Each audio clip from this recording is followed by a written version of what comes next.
Hello दोस्तों, नमस्ते, प्रणाम। सभी का स्वागत है खुशबू यादव अवधी गीत के चैनल पर, खुशबू ऑफिशियल के चैनल पर।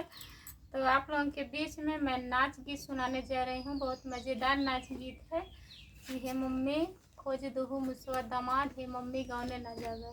आप लोग लास्ट वीडियो तक बने रहिएगा, सुनिएगा, ढेर सारा प्यारा आशीर्वाद दीजिएगा। कमेंट में लिखिएगा कैसा लगा, बताइएगा। ठीक है, इससे अच्छा वीडियो जाएगा।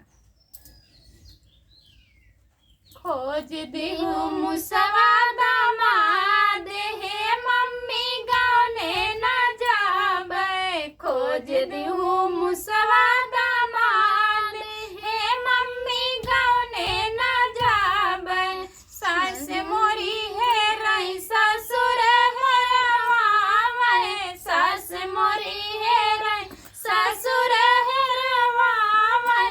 कोनावा लई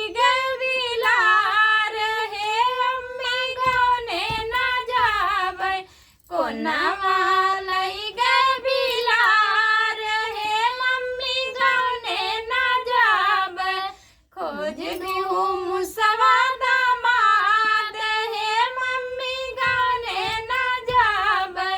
खोज देहु मुसवा दामाद, हे मम्मी गाँव ना जावे। जेठ मोरा खोजई जेठान हरवावे, जेठ मोरा खोजई जेठान खोजवावे।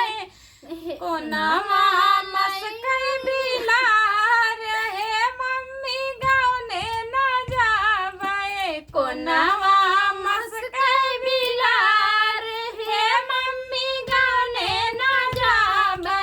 खोज दूहू मुसवा दामाद, हे मम्मी गाँव ना जावे।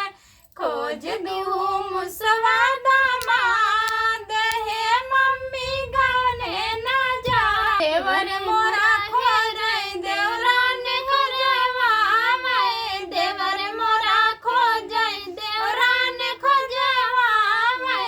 कोठवा